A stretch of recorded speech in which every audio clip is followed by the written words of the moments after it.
आदि शक्र स्वराज करुणेश केवल घटा की श्री कृष्ण स्वामी महाराज की श्रीमंद करुणा सागर भगवान की श्री नरवेद सागर महाराज की श्री महंत तपस्वी रघुराम महाराज की श्री परमहंस सुखानंद जी महाराज की श्री विष्णुदास जी महाराज की श्री शांतिदास जी महाराज की श्री शीतलदास जी महाराज की श्री अविचल दास जी महाराज की सर्व संतन की सर्व देवन की कैवल धाम की गुरुगारी सारसापुर की कायम पंथ की ज्ञान संप्रदाय की बाल तिलक की पंचम स्वस्तम वेद की जगास्थान की तथा प्राणम समय का सत कैवल शाहे।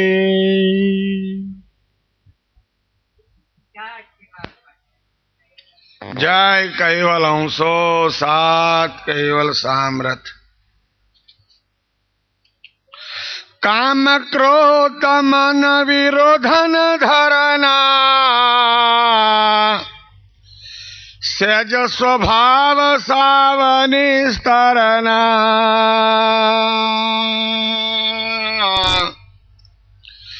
रहत सदा संग जगत समीपा जाऊं कमला जल मावरो छिपा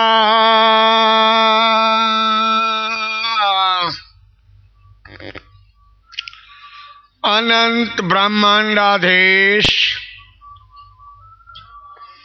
सकर्ता सत कैवल नाम महाज सजान जान स्वरूप ने अनंत न्यायो द्वारा प्रत्यक्ष प्रमाण थी प्रतिपादन करावी अपनार परम श्रेष्ठ परम विशेष विश्वना तारणहार अनंत विभूषित सकर्ताना परम विशेष अंश परम कृपाळु कैवल वेत्ता भगवान करुणा सागर विश्वभरना मनुष्य देहधारी चैतन्य जीवात्माओं ने संबोधीने ज्ञान बोध उपदेश करता अलौकिक अमृतमय वाणी द्वारा स्वरचित ससमवेद ग्रंथ ने विषय क्या है काम क्रोध मन विरोधन धरना सहज स्वभाव साव निस्तरना। उपास्थित धर्म विलासी सज्जन क्रमांक प्रमाणे आज 10मा दिवसनी कथा मोहल्लाનું નામ પાદરફળિયું।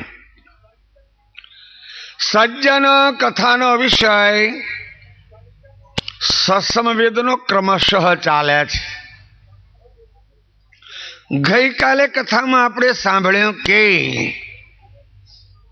જિજ્ઞાસુ શરણાગત દયાળુ સર્વજ્ઞના શરણમાં ગયો, વિનંતી કરી હે પ્રભુ હે અંતર્યામી મને મારી જ અવિદ્યાએ બંધનમાં નાખી દીધો છે। આ બંધન અન્ય કોટી ઉપાયે દૂર થાય એવું નથી। જેમ સૂર્યનારાયણ આથમી જાય અસ્ત થાય એટલે અંધારાને કોઈ બોલાવતો નથી, આવે જ હોય જ। આ અંધકારને દૂર કરવા માટે લાખો ઉપાય કરીએ, એને સ્તુતિ પ્રાર્થના કરીએ, વળી કહીએ હે અંધારા તું જાય તું કાશીની યાત્રા કરવા જઈશ, ના અંધકાર દૂર ન થાય। એને દૂર કરવા માટે પ્રકાશનું સાધન ત્યાં ઉપસ્થિત કરવું પડે, દીવો મીણબત્તી લાઈટ કે જે હોય તે, અને પ્રકાશનું સાધન ત્યાં લાવીએ એટલે અંધારાને તું જાય એમ ન કહેવું પડે, એની મેળે વિદાય થાય. એમ અનંત યુગથી આ જીવ અવિદ્યાના આવરણમાં ભટક્યા કરે છે, સુખને ખોરે છે. આ જીવ સુખને ખોરે છે, પણ એને હજુ સાચું સુખ મળતું નથી, સાચી શાંતિ મળતી નથી. શાંતિના સંશોધન વાળા ગ્રસ્તીઓ એમ વિચારે છે કે સાધુ થવામાં સુખ છે. સાધુઓ એવું વિચારે છે કે હિલ સ્ટેશન ઉપર સુખ હશે, કોક કઈ તરંગો કરતા હોય છે. પણ સુખને ને વ્યક્તિને કેવી પ્રકારની અંતર છે બતાવું. એમ કહેવાય છે, તમે તમારા જીવનમાં કસ્તુરી જોઈએ છે, કસ્તુરી, અને ક્યારેક ઉપયોગ કર્યો હશે. આ કસ્તુરી કોઈ ઝાડ કે છોડને પેદા થતી નથી. કસ્તુરી એક જાતનો મૃગ આવે છે, મૃગ પ્રાણી, અને એની અમુક ઉંમર થાય એટલે એની નાભીમાં એક ડૂંટો થાય છે, એક આવો આકારનો કોઈ ગોળા બોલ જેવું થાય છે, અને એમાં કસ્તુરી તૈયાર થાય. એ કસ્તુરી પરિપૂર્ણ તૈયાર થઈ રહે એટલે કુદરતી રીતે એની સ્મેલ આવે, કસ્તુરીની સ્મેલ આવે. આ સુગંધિત વસ્તુને મેળવવા પેલો મૃગ દોડધામ કરે. ત્યાં સુધી એની દોડધામ ચાલે કે કદાચ મરી જાય. મરણાંતે પણ એને કસ્તુરી ક્યાં છે એ પ્રાપ્ત થતી નથી. કેમ? હતી એની પાસે જ, અને આ એના સંશોધન માટે દોડાદોડ કરી ચૂક્યો છે. એમ શાંતિનું સાધન નચિંતપણું પાછા વળવામાં છે. સુખને દોટ કાઢીને ખોળવા જવામાં સુખ જડે એવું છે નહીં. તમારી જે સ્થિતિ છે તે સ્થિતિ, એ સ્થિતિમાં સંતોષ માનીને પાછા વળીએ તો સમજણમાં સુખ છે, સંપત્તિમાં સુખ છે નહીં. સંપત્તિ તો કેવી છે જાણો છો? તમને બધાને અનુભવ કરાવતી હશે. 1000 રૂપિયા હોય તો બીજા લાખની અપેક્ષા, લાખ મળે એટલે સંતોષ ના, કરોડની અપેક્ષા, કરોડ મળે એટલે અબજ રૂપિયા મળે તો સારું. ભગવાન કરુણા સાગરે હવસતા લેવાના પહેલા જ અંગમાં લખ્યું છે, રાજને પાટ મસ્તક છત્તર ઢળે તો લગી બ્રહ્મણા આગી આગી. રાજ મળે, કોઈ બીજી સત્તા મળે તો હજુ કંઈક મળ્યું હોત તો સારું, વળી એથી કંઈક આગળ મળે શું? આજ વૈકુંઠ કેરું પદ આવરે. અદય વિધામની વાત આવી તોય દિન યાધીન થઈ લેવું માગ્યા જીવ કેટલો લાલચુડો છે. ગમે એટલું મળે તો એને સંતોષ નહીં. કદાચ એને સ્વર્ગ વૈકુંઠ મળે તો એ લાયકાત હોય કે ન હોય, પણ હાથ જોડીને આધીનતાથી માગી લેવાની પૂરી તૈયારી છે. પરિસ્થિતિ ક્યાં બગડે છે? વ્યક્તિ લાયકાત વગર અધિકાધિક સુખની અપેક્ષા રાખે અને એને સુખ ન મળે એટલે એના અંતરમાં ઉદ્વેગ જાગે છે, ઉદ્વેગ જાગે છે, આવેશ આવે છે. એટલે સજ્જન પેલો જીવ દયાળુને વિનંતી કરે, પ્રભુ મારું જે અજ્ઞાન છે એ જ્ઞાનના પ્રકાશથી દૂર કરો.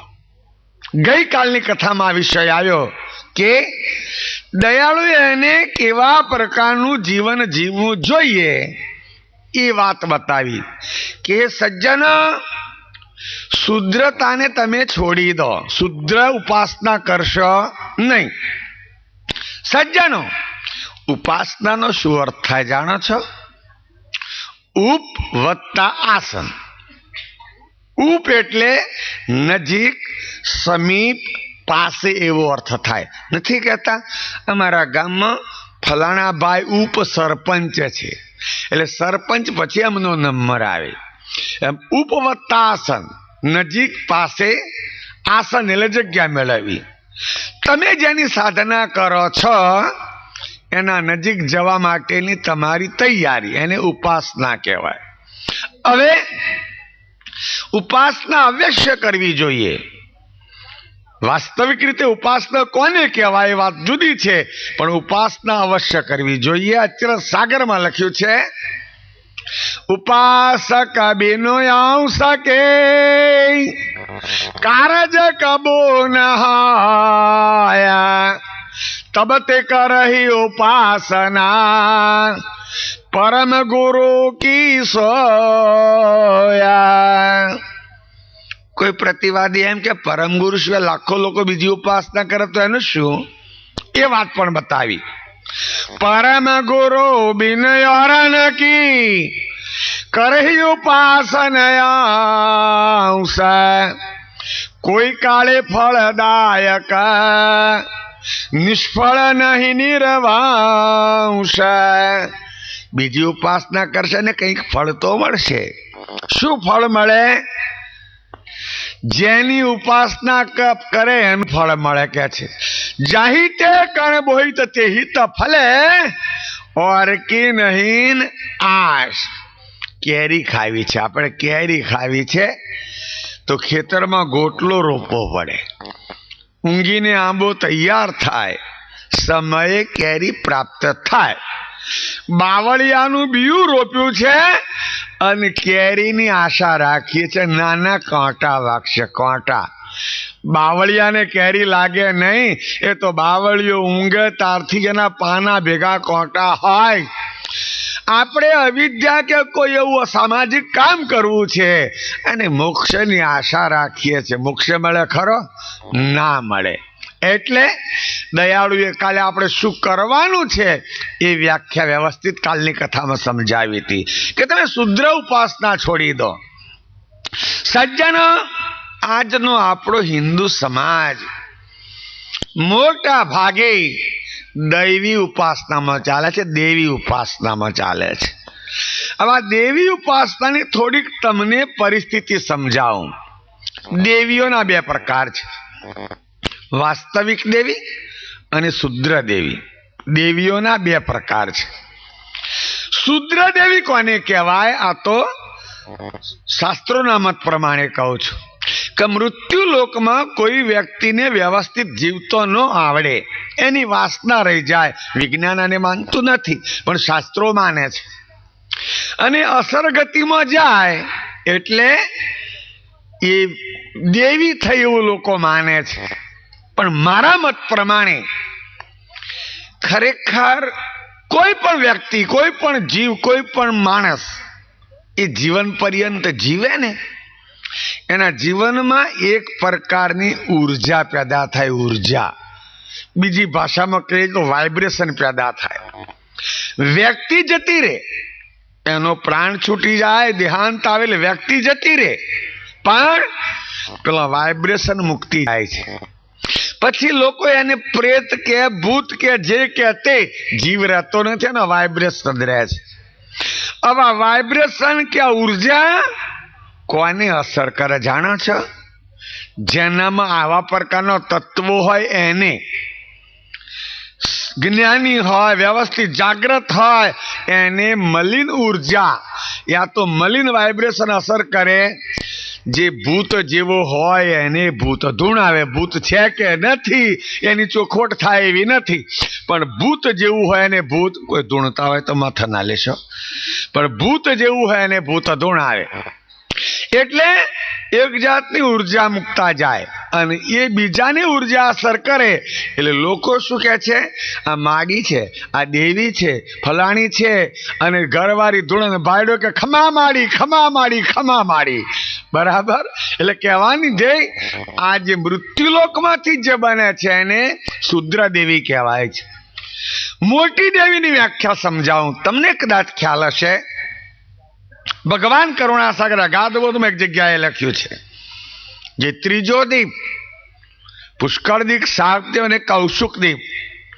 કૌશુક દીપની થોડી વાત તમને કરું, ભગવાને લખેલી છે. કૌશુક દીપમાં દયાળુ પ્રગટ થઈને અવન્યસર બ્રાહ્મણને ત્યાં જઈને મોટા થયા. કરુણાસાગર અવન્યસર બ્રાહ્મણને ત્યાં, અને 32 લક્ષણનું જ્ઞાન મેળવ્યું. બરાબર.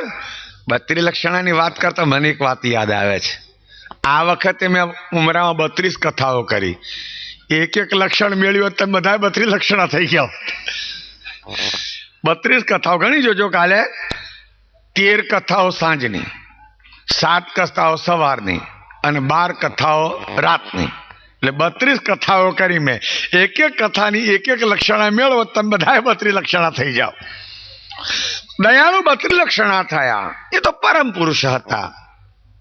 એ જ ગામમાં કોઈ દેવી કોપાયમાન થઈને માણસોને ઉડાડવા માંડ્યા. તો તમે તો વાંચ્યું હશે, આપણા ગ્રંથની વાત છે. એટલે કોઈ જ્યોતિષે પેલા રાજાને કહ્યું કે તું 32 લક્ષણનો પુરુષ ચડાવ એટલે તારા કુંવરને આ દેવી છોડી દેશે. રાજાએ માન્યતા રાખી. વળી તપાસ કરતા દયાળુ અંકુરધરની જ ભાળ મળી કે આ 32 લક્ષણો છે.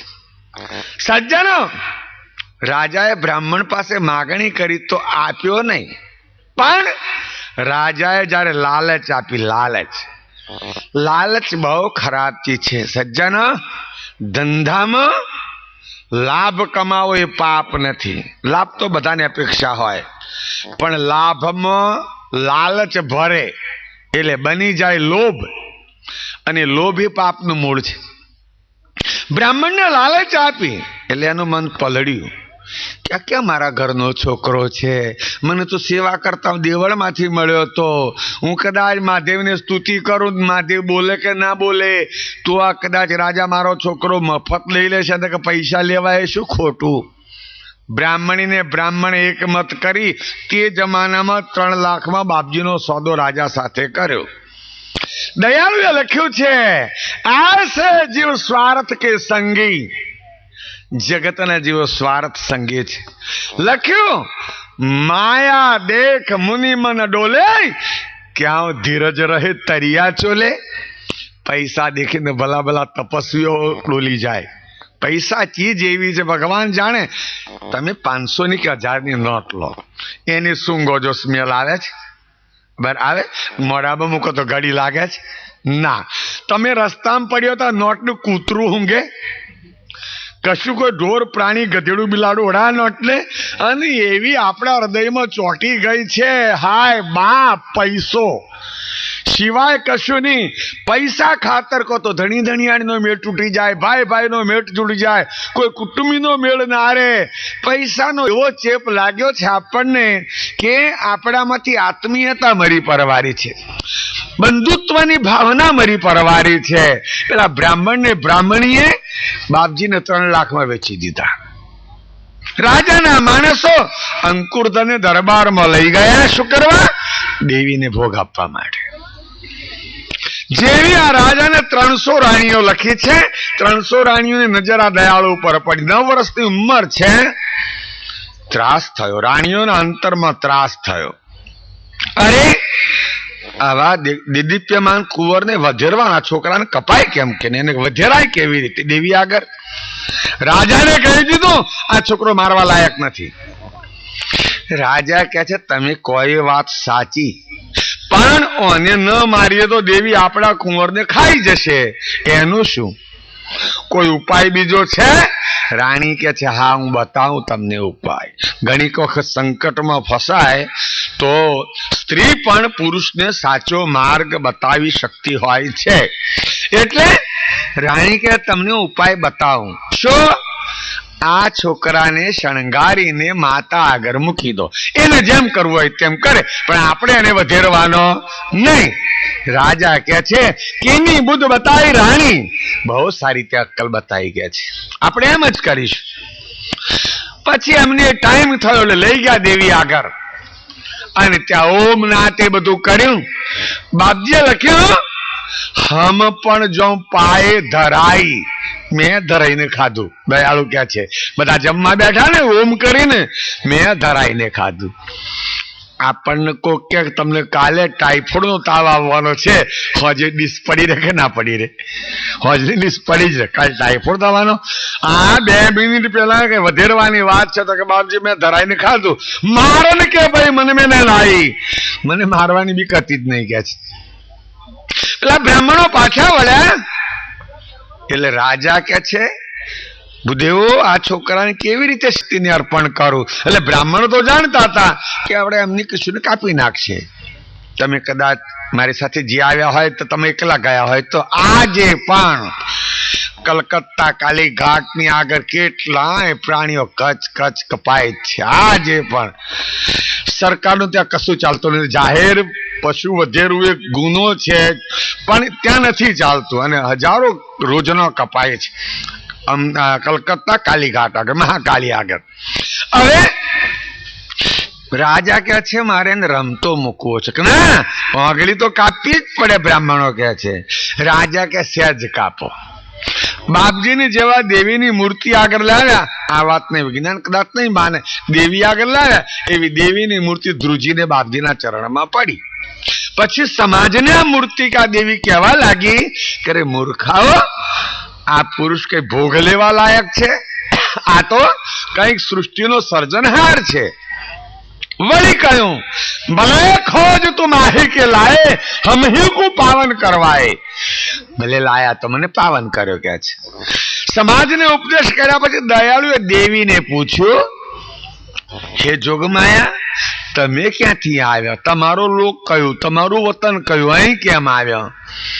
દેવીએ એની વાત કરી, એની ભૂલ બતાવી. હે દયાળુ, હું સતલોકમાં અરુણામય ઉજાગરની કુંવરી છું. ત્યાં મારી માતાનું નામ પ્રસૂતિ હતું, મારું નામ હાહુતિ હતું.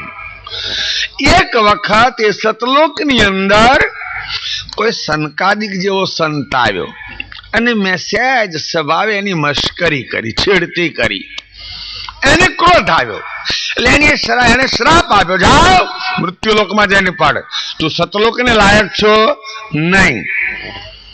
મેં પ્રાર્થના કરી કે પ્રભુ હું તો ભોળા ભાવે હસેતી. પેલો કે છે બ્રહ્મ વાક્યમ જનાર્દનમ, જે શ્રાપ નીકળ્યો પાછો નહીં વળે, પણ તને 16,000 વર્ષ પછી કોઈ પુરુષ મળશે અને તારા ધામમાં પાછો પઠાવશે. દેવી દયાળનું કે છે કે તે દાડાની આ દેવી છે ને જગતમાં આવી છું. આ બીજા પ્રકારની દેવી. પણ ખરેખર તમારામાં જે આત્મશક્તિ છે, મનોબળ છે, એ બધા કરતા મોટી દેવી, પણ એની કોઈ સ્તુતિ પ્રાર્થના કરતા નથી. અને પેલી શુદ્ર કે બીજી દેવીઓની પાછળ આપણે દોડ્યા છીએ. એટલે દયાળુ કે છે કે આત્મ શાંતિ માટે માણસે ખરેખર પાછા વળવાની જરૂર છે, તો સંતોષ એને પ્રાપ્ત થાય. અને આજની કથામાં દયાળુ આપણે સુપરેજી ચરી શું પારવાની છે એ વ્યાખ્યા કરે છે. કયું? કામ ક્રોધ મન વિરોધ ન ધરના. સજ્જન અરી આપણા ઘરમાં જ છે, દુશ્મનો આપણા ઘરમાં જ છે. કયા? કામ ક્રોધ લોભ દામ કપટ હરખ શોક ઇત્યાદિ મુખ્ય દુશ્મનો 10 છે. અને એટલે લોકો એવી વાતો કરે છે કે રાવણને 10 માથા હતો, દશાસન રાવણ. વાત સાચી હોય ખરી? 10 માથા હોય તો સૂતો કેમ કેમ હોય? અને વળી વિચારો, આપણા જે આ હિન્દુ સમાજના શાસ્ત્રો છે ને, બહુ ઉટપટાંગ ઉભું કરે છે.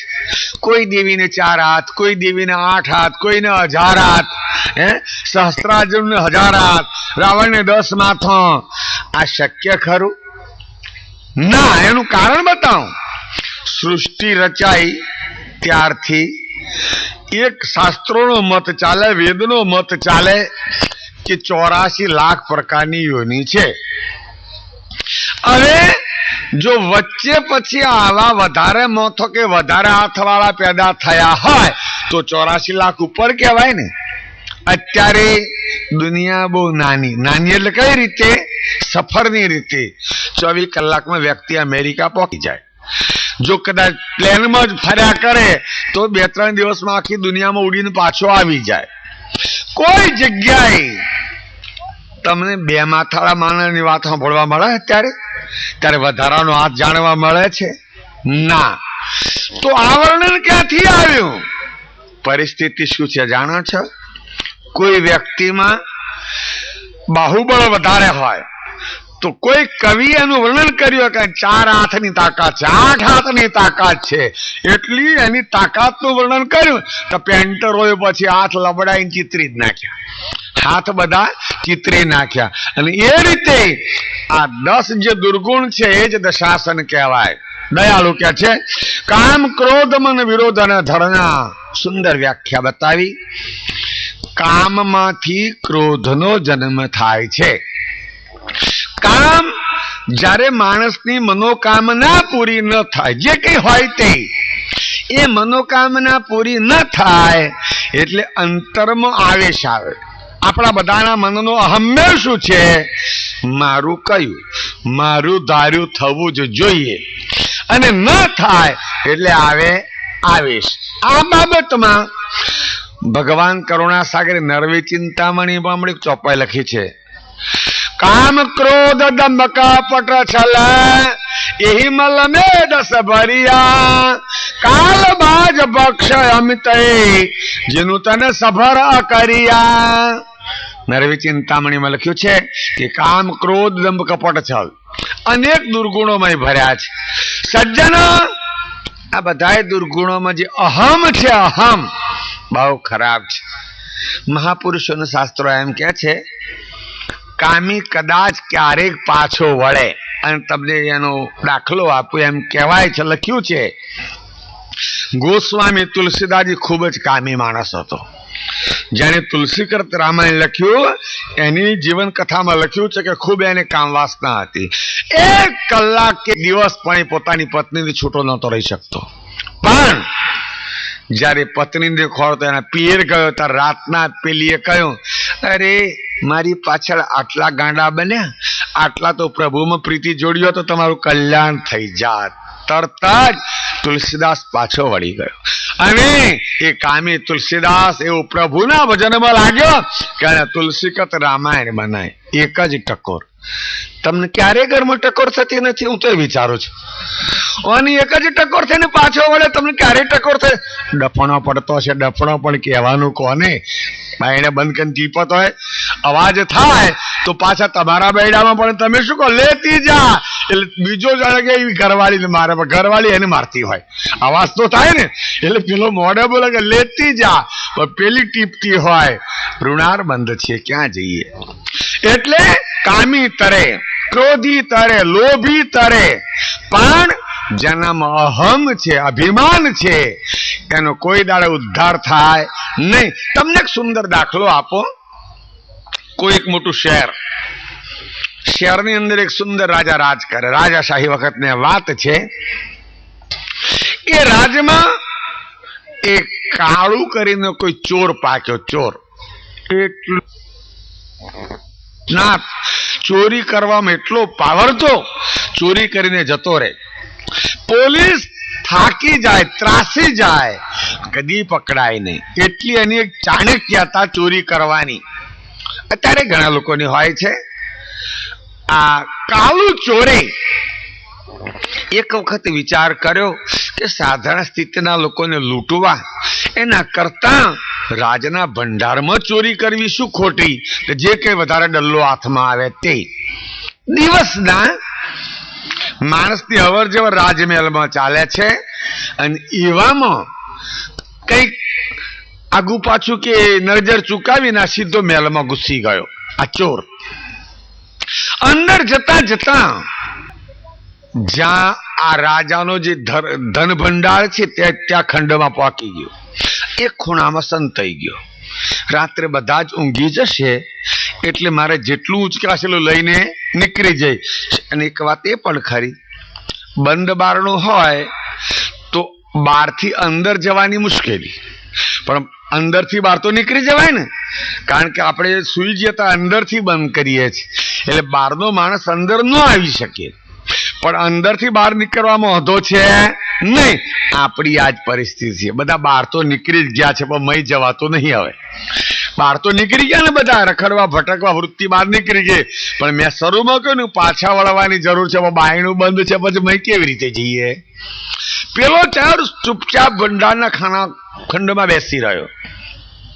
રાત પડી, ફટાફટ બધો દ્વાર બંધ થઈ ગયો. આ જે ખંડમાં બેઠો છે ધનભંડારના ખંડમાં, એની સાથે જ રાજાનો બેડરૂમ છે, એનો શયન ખંડ છે. વચમાં માત્ર એક પાર્ટીશન જ મારેલું છે. અને રાણી તો એના ખંડમાં આવી ગઈ છે. રાજા એના કારભારથી પરવાર્યા પછી લગભગ 11:30 પોણા 12 આ ખંડમાં આવ્યો. આવતામાં જ રાજાએ રાણીને પ્રશ્ન કર્યો, બીજું કોઈ છે ને આ ખંડમાં? પેલો સાંભળે છે, વચમાં પાર્ટીશન છે એટલે પેલો ચોર સાંભળે છે રાજા રાણીની વાત. રાજા રાણીને કહે છે, શું કુંવરીને મનાવી? કઈ કરતો હા ભણે છે? રાણીએ કહ્યું કે આજે મેં કેટલોય ઉપાય ને કેટલી ભીતિ બતાવી, તારે થોડુંક હકાર ભણી છે, પણ આપણા માટે શક્ય નથી. પરિસ્થિતિ શું હતી કે આ રાજાને પરજામાં એક જ છોકરી હતી, કુંવરી એક જ હતી, અને જન્મથી જ એનામાં વિદુરસિંહના સંસ્કાર, એને લગ્ન કરવાની ઈચ્છા નહીં આ છોકરીને. પેલા એના મા બાપ રાણી એની જે કોઈ બીજી સગા હોય એને સમજા કે ભાઈ તું લગ્ન કરી લે, આમ કર તેમ કર. છેવટે આ રાણીએ હઠ પકડી કે તું લગ્ન નહીં કરું, તું આપઘાત કરીને મરી જઈશ.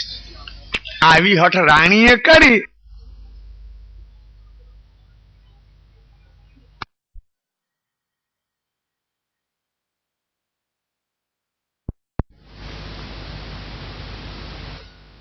સંગનોવર, મારે કોઈ રાજકુંવર નથી જોઈતો, ધનપતિ નથી જોઈતો, મારે આત્મકલ્યાણ માટે કોઈ વિરક્ત અને પ્રભુ ભજન કરતો એવો સંત જોઈએ છે.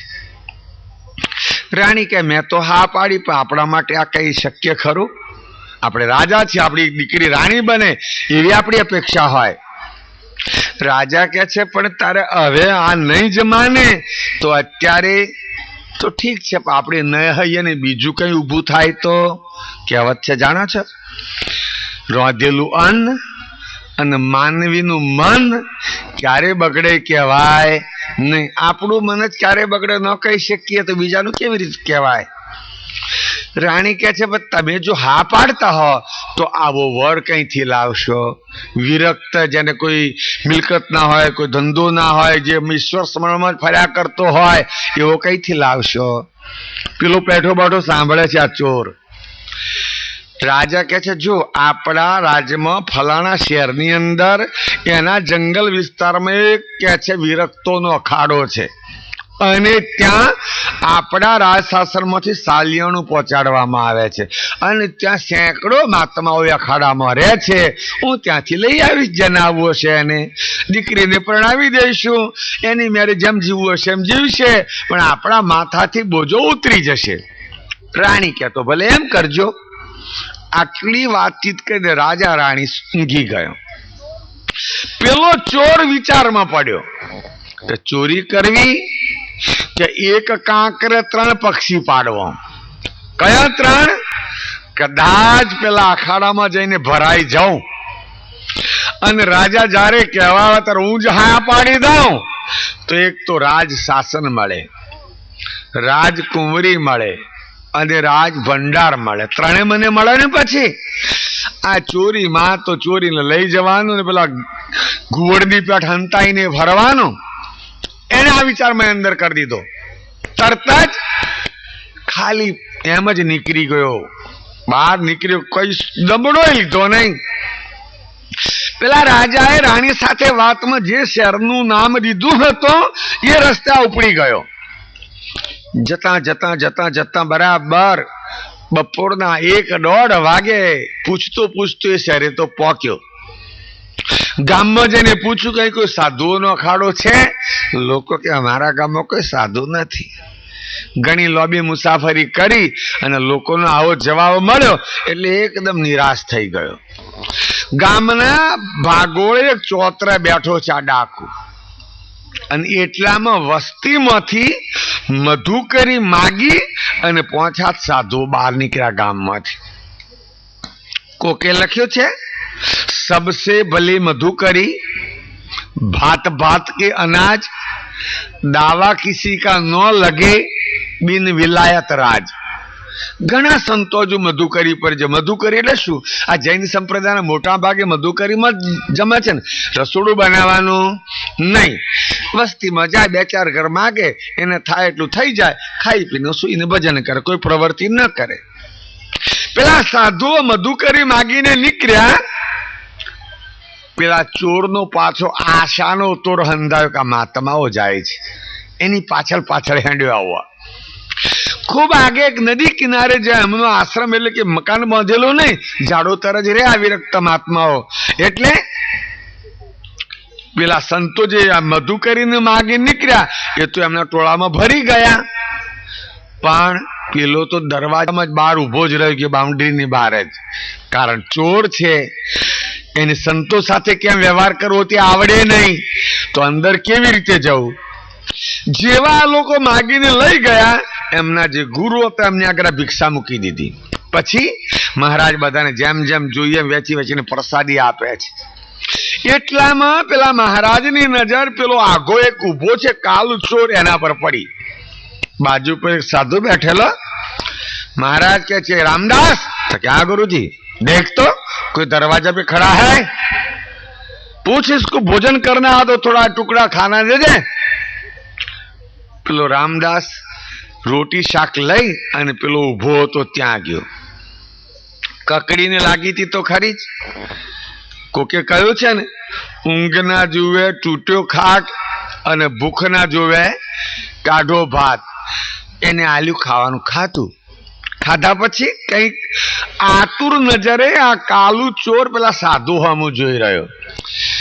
પેલા સાધુ क्या अब क्या चाहिए और ले आऊं? नहीं, पूरा हो गया. तो क्या बात करते हो तुम? मारे તમારી પેટ. તૂટક બોલે છે. જુઓ ને, ઘરમાં ટીપે તોય, ડોહા 60 વર્ષના થાય તોય કોઈની આ ભાવના થતી. લોકો અમને ફરિયાદ કરે, હા અમને કે મહારાજ પેલા આટલા સાધુ હતા, આટલા મંદિરોમાં આટલા સંતો હતા, હવે તમે સાધુ વધારતા નહીં.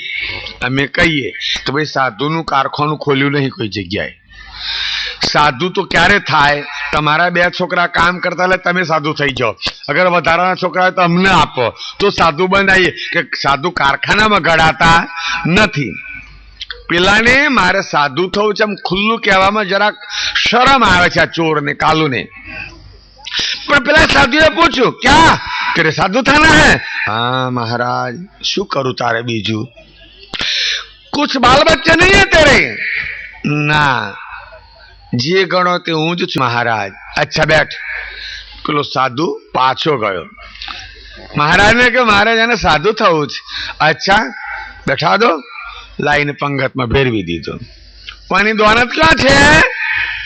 પેલી રાજા જયારે માગવા એટલે આપણે જ ઉપડી જવાનું. સાધુનું ખોરવા આવવાનું છે ને, છોકરી બહેન આવા એટલે આપણે જ જવાનું. એની દોનત તો છે. મહારાજની નજીક જ બેસી રે. બાપજી કથા કરે તે સાંભળે. પણ સજ્જન, એમ કહેવાય છે જૂના જમાનામાં બહેનો જયારે કુવેથી પાણી ભરતી હતી ને, ત્યારે પનઘટ ઉપર જે પથ્થર કે લાકડું નાખેલું હોય એને ઉડા ઉડા કાપા પડી જતા હતા. જો એક સુવારા દોરડાથી પથ્થરમાં કાપા પડતા હોય તો જ્ઞાન કે સત્સંગથી માનવની બુદ્ધિમાં એની અસર થાય. ઘણા દિવસ એને સત્સંગ સાંભળ્યો. રાજાને તો એક કામ આવે, બીજું કામ આવે, ત્રીજું કામ આવે, આજે જઈશ કાલે જઈશ એમ કરતો કરતો વરસ નીકળી ગયું. અને બરાબર સત્સંગની અસર થઈ એટલે 2 પ્રકારના સુખ સમજાયા. એક પદાર્થનું સુખ અને બીજું આત્મય શાંતિનું સુખ. એને વિચાર્યું કે આત્મ શાંતિના સુખ આગળ પદાર્થનું સુખ તુચ્છ છે, હીન છે. આટલું સરસ સત્સંગનું સુખ મળે છે, વિરક્તપણે જીવવાની જગ્યા મળી છે, પ્રભુનું ભજન કરી શકાય છે. હવે રાજા નહીં, રાજકુંવરી નહીં, ઇન્દ્ર મને એના ઇન્દ્રાસન પર બોલાવા આવે તો એ મારે જવું નથી. એવાનો નિર્ણય કરી લીધો આ જ્ઞાન સમજ્યા પછી. અને વરહ દાડા પછી પેલો રાજા આવ્યો. વિચારે છે કે રાજા તો આવ્યો પણ હવે આપણું મન મક્કમ છે. રાજાએ પેલા મહારાજને વાત કરી, મહારાજ મેરી એક ભિક્ષા દીजिए. क्या भाई? એને વાત કરી કે મારી દીકરી આવી અઠ લઈને બેઠી છે, તમારા અખાડામાંથી એક સાધુ આપો. भाई मैं किसी को न कहूं तुम ग्रस्ताश्रम में वापस चले जाओ.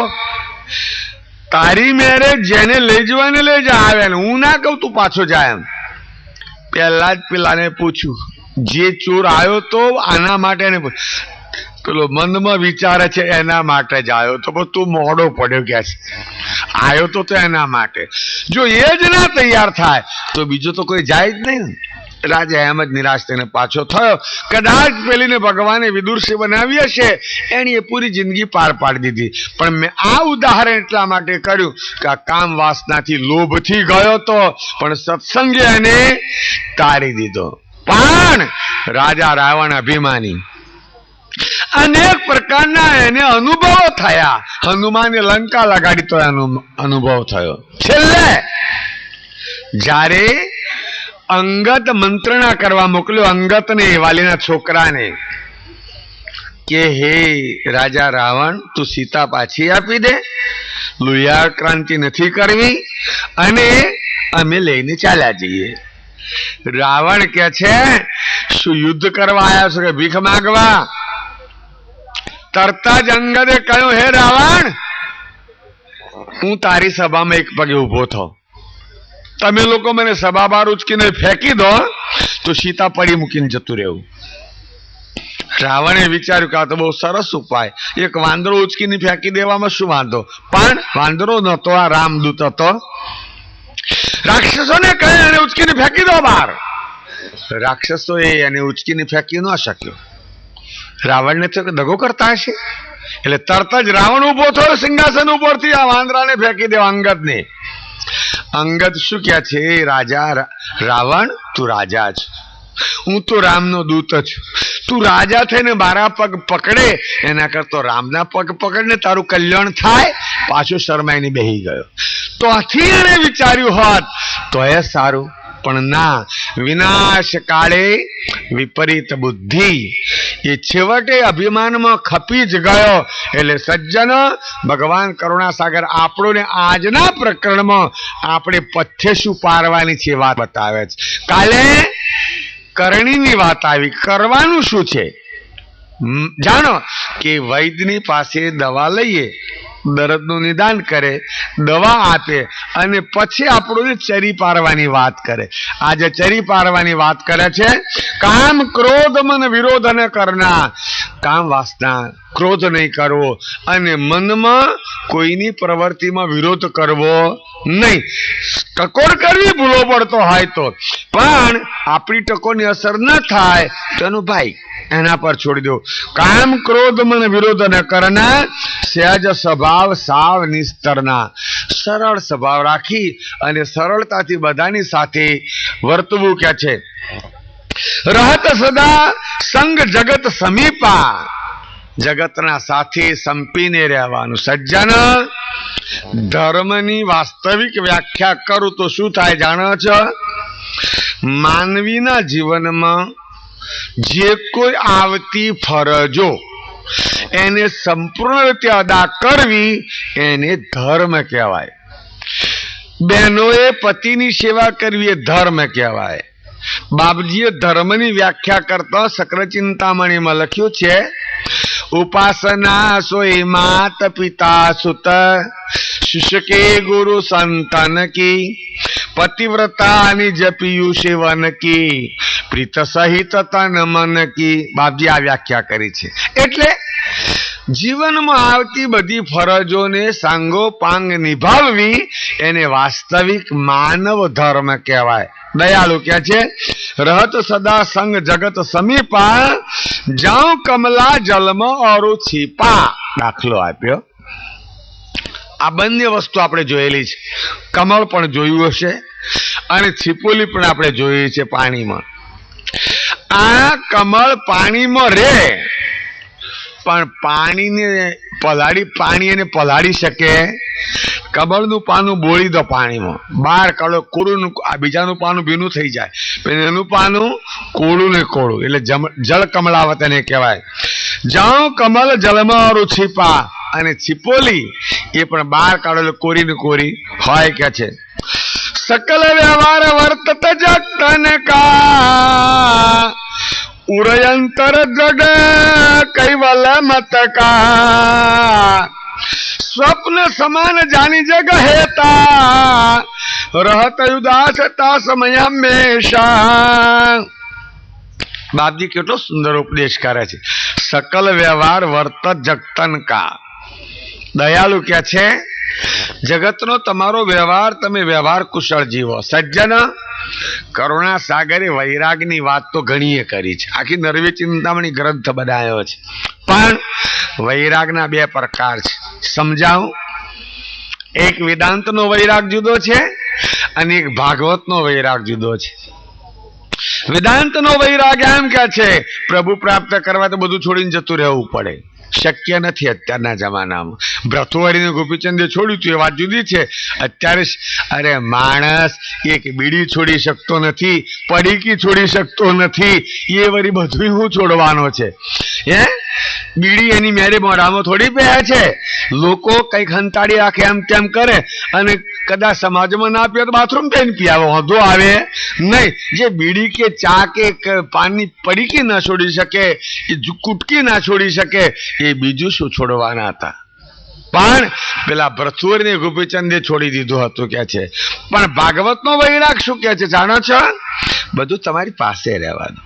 પણ મીરા કછું નહીં પ્રભુ જો કુછ હે છો તેરા. હે પ્રભુ, જે કઈ મને સેવા આપી છે એ સંપત્તિ પદાર્થ તારો છે. હું લાવ્યો નતો અને અહીંથી જઈશ તારામાંથી કશું લઈ જવાનો છું નહીં. એટલે બાપજી આપણોને બધું તજી દેવાનું નથી કહેતા, તજવાનું તો અભિમાન તજી દેવાનું કે છે, પદાર્થ કે તજી દેવા કહેતા નથી. કેમ? આપણે નહોતા ત્યારે જગત હતું, અત્યારે જગત છે. આપણે જતા રહીશું એટલે જગતનો નાશ થઈ જશે છે જ, તો પછી તજી દેવાની વાત ક્યાં રહી? એટલે કે છે સકલ વ્યવહાર વર્તત જગતન કા. બધું વ્યવહાર કુશળતાથી વર્તો કે છે. દ્રઢ અંતર દ્રઢ મત કૈવલ કા. અંતરમાં પ્રભુ પ્રત્યે દ્રઢ પ્રીતિ રાખો, પરમાત્મા પ્રત્યે પ્રીતિ રાખો કે છે. સ્વપ્ન સમાન જાની જગ હેતા. તમે આ સંસારને સ્વપ્નવત માનો. ખરેખર સંસાર સ્વપ્નવત જ છે, પણ સ્વપ્નના બે પ્રકાર છે. એક આપણને સ્વપ્ન આવે તેને વિષ્ટિ ભાવનું સ્વપ્ન કહેવાય, અને આખો વિશાળ સંસાર છે તે સમષ્ટિ ભાવનું સ્વપ્ન કહેવાય. આપણને જે સ્વપ્ન આવે એ સ્વપ્ન જાગ્યા પછી તરત જ ખબર પડે કે ખોટું હતું, સ્વપ્ન સાચું નહોતું. આ જે સમષ્ટિ ભાવનું જે સ્વપ્ન છે જગત, એ જલ્દી જૂઠું નથી લાગતું. એની પાછળનું એક કારણ છે. તમને એક નાનો દાખલો આપો. કોઈ જગ્યાએ ખૂબ માનવ સમાજ ભેગો થયો. તમે ઘણી વખત રામનાથ ગેલા એ મેળો ભરાય છે ને, એવી કે જબરજસ્ત પબ્લિક ભેગી થઈ અને એમાં સાધારણ સ્થિતિના ઘરની એક બેન આ મેળામાં ગઈ. એના ગળામાં 2 તોલા સોનાનો દાગીનો. કોક 2-4 બેનપણીઓ આગી રહીને વાત કરે, પેલી ફલાણા ઘરમાં તો હા તેના ઘરમાં હોનાની કંઠી લાગે. તો એક જણ કે ખાવાનું ઠેકોણું હોનાની કંઠી શોની હોય કે છે કે અતિ સાચે સોનાની, પણ પેલીઓ શું કે એને ઘેર ખાવાનું ઠેકોણું હોનાની કંઠી હોય શોની કે છે. અને એટલામાં જ એક મોટા કોન્ટ્રાક્ટરની ઘરવાળી ત્યાં આવી.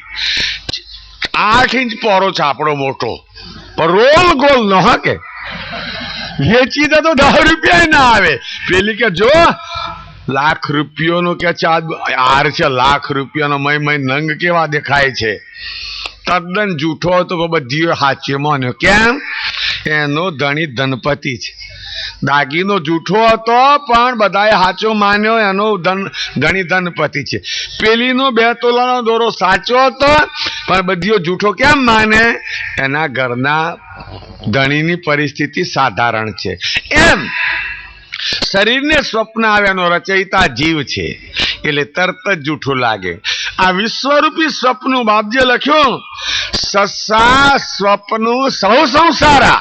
આખો સંસાર સ્વપ્નવત છે. અને એ વિષ્ટિભાવનું સ્વપ્ન ક્યારે આપણું જૂઠું દેખાય?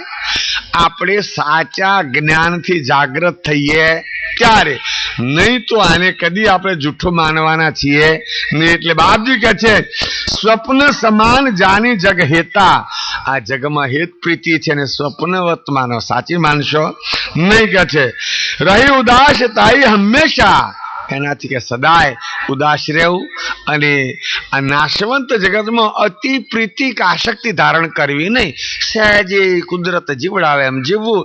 દુઃખ આવે તો આનંદ, સુખ આવે તો આનંદ. હે પ્રભુ, કરણીનું ફળ આવતું હશે, આમાં કોઈનો દોષ છે નહીં. બાપજી આગળ ચોપે લખે છે એના માટે જ્યાં કો પુરુષ પકડે હો બેગારી, વહે તેનું બોજ અંતર નહીં આરી, ત્યાં નિજ જન ભુગતઈ ભવ ભારા, ઉપલે મન અંતર રહિત વિકારા. કેવી રીતે સંસારમાં જીવવું એના માટે બાપજીએ સુંદર એક દાખલો આપ્યો. જ્યાં કોહો પકડે હું બેગારી, બેગારીનો અર્થ થાય વેઠિયો, વેઠિયો બરાબર. ત્યારે આપણે આપણા જીવનમાં પ્રવૃત્તિ કરીએ છીએ ને, જે પુરુષાર્થ મહેનત કે જે કંઈ કરીએ છીએ ને, એને 3 પ્રકારના ઇલકાબ લાગે.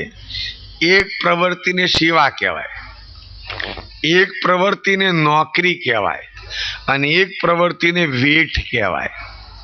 તમે નિસ્વાર્થ ભાવે કોઈ સમાજની કે મંદિરની સેવા કરતા હો, કશું મેળવવાની અપેક્ષા ના હોય, તેને શું કહેવાય? સેવા. શાસ્ત્રોમાં લખ્યું છે સેવા ધર્મ ગહનો. સમાજની સેવા કરવી એ ગહન ધર્મ છે. અને તમને જ્યાંથી પગાર મળવાનો છે, મહેનતાણું મળવાનું છે, એને શું કહેવાય? નોકરી. બરાબર. તમારે કામ કરવાની ભાવના નથી, પરાણે કામ કરવું પડે છે, પગાર મળવાનો છે નહીં, તો આને શું કહેવાય? વેઠ. અને વેઠ કહેવાય ને. કેટલાય લોકોને મોડે મેં સાંભળ્યું છે, મહારાજ આ સંસારનો વૈતરો તોણી તોણીને મરી ગયા તોય હખવારો ના આવ્યો. આવો કેટલોય મોડે બોલે છે. એટલે ખરેખર આ સંસારનો બોજો વેઠ છે. અને ના હોય તો તમે મને કહેશો, હું તમને પૂછું, તમને તમારો ઘરવાળો કેટલો પગાર આલે છે? કોઈને પગાર આલે છે? અમારી બહેનો સવારની ઉઠે ત્યાં સુધી કચરા ને પોતું ને રસોડું ને વાસણ ને કપડો આખો દાડો જંપે નહીં, તો એને તમે કેટલો પગાર આલો છો? ઘરમાં ઘરવાળીને કેટલો પગાર આલો છો? આલે છે કોઈ કોઈનો પગાર? ના. જો આત્મીયથી ના જીવતા એક વૈતરું જ છે ને. એટલે બાપજી કહે છે જો કહો પુરુષ પકડે હું બેગારી. પહેલાના જમાનામાં જ્યારે રાજાશાહી ચાલતી હતી ત્યારે ઘણા વડીલોને ખ્યાલ હશે, ગામડે ગામડે પોલીસ પટેલ રહેતા હતા. આપણા ઉમરામાં જીવાભાઈ પોલીસ પટેલ હતા ને, ગામડે ગામડે પોલીસ પટેલ રહેતા હતા. આ તો સ્વરાજ મળ્યા પછી મુખી થયા દુખી ને સરપંચ થયા સુખી. સ્વરાજ મળ્યા પછી મુખીઓનો કોઈ ક્લાસ રહ્યો નહીં, અને સરપંચને જેટલું વિકાસનું કામ કરે, જે આવે તે ઘટક, જે આવે તે ઘટક, વિકાસ ઘટક, જે આવ્યું તે ઘટક. બરાબર. કોઈ પોલીસ વાળો ચોરામાં, આપણે પોલીસ પટેલ ચોરામાં બેઠા હશે, પોલીસ પટેલને ખબર આવેલી કે સાંજે મામલતદારનો મુકામ ગામડામાં ચોરામાં રહેવા આવવાના છે. અને પહેલાના જમાનામાં આટલી બધી સારી સગવડ નહીં, એટલે રાત્રે તાપવા માટે લાકડો જોઈએ, પાણી ગરમ કરવા લાકડો જોઈએ. એટલે શિયાળાનો સમય, પોલીસ પટેલ વિચારે છે કે એમને લાકડોની વ્યવસ્થા કરવી પડશે. તો કે જૂનું ઝાડ કાપેલું તો પડેલું ચોળામાં. એટલામાં ખેતરની સીમમાંથી એક શ્રમજીવી માણસ, મજૂર માણસ, એના ઘેરે કોઈ મહેમાન આવ્યા હશે, એટલે કઈ તેલ મરચું મેઠું લેવા ગામમાં દુકાને આવેલો. અને નજર પોલીસ પટેલ એના પર પડી. હે ધોળિયા, અહીંયા કે છે આ લાકડું ફાડી નાખ. ફાડવું પડે કે ના ફાડવું પડે? પેલો પોલીસ પટેલ છે, આ શ્રમજીવી મજૂર છે બિચારો. ફાડીને ઘેર જજા અધૂરું ના આપું કીશ, કોવાડો લાઈને આપ્યો. બિચારો એવો જોરથી મંડ્યો. ફાડવાનો ભાવ ખરો લાકડું? ના, પણ ઓર્ડર થયો કે આને પૂરું કર્યા વગર ઘેર જવાનું નહીં. ઝટપટ એને પતાવીને પછી પોતાનું કામ પતાવીને ઘેર ગયો. એવી જ રીતે પેલા પાસે કામ તો કરાયું, પણ અંતરમાં ભાવ છે નહીં. બાપજી કા જ્યાં કહો પુરુષ પકડે હું બેગારી, એટલે વેઠીઓ પકડ્યો. વહે તેનું બોજ અંતર નહીં આરી. બોજ વહન કરે પણ કામ કરવાનો અંતરમાં ભાવ છે નહીં. ત્યાં નિજ જન ભુગતઈ ભવ ભારા. બાપજી આમ મારો હરિભગત એના આત્મ શાંતિ માટે જગતનો બોજ ઉપાડે, જે કંઈ ફરજમાં આવે એને વહન કરે જ, ફેંકી દે નહીં. પણ અંતર રહિત વિકારા. આ કરીશ તો મને આ સુખ મળશે અને આ મને સગવડ મળશે, વિકાર છોડી દે છે. આ મારી ફરજ છે, મારે કરવું જ જોઈએ એમ જાણી અને આની ફરજ બજાવે કે છે કે રેણ દિવસ રસ બસ ભવ પૂરા, પ્રેમ અનંગ અંગ ચકચૂરા, હરક શોક ન કરત મેલાપો, ત્રિવિધ તાપ તપત નહીં તાપો.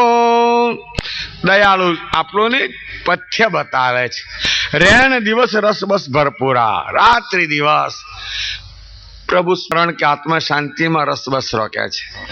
જે વખતે જે પ્રકારની સ્થિતિ હોય એમાં સંતોષમાના બાપજી કહે છે પ્રેમ અનંગ અંગ ચકચુરા. અંતરમાં પ્રભુ સાથે પ્રીતિ લગાવો બાપજી કહે છે, અને એ પ્રેમ એની સાથે ચકચૂર લગાવી દો. દયાળુએ એક જગ્યાએ પ્રેમની વ્યાખ્યા કરી નાનદાજી મહારાજે. પ્રેમ વિના નેમી જન કબહુ ન પાવહી પાર, પ્રેમ સમજ સદયો પજે તો દર્શે નિજ દેદાર. માણસ લાખો નિયમ પાડે.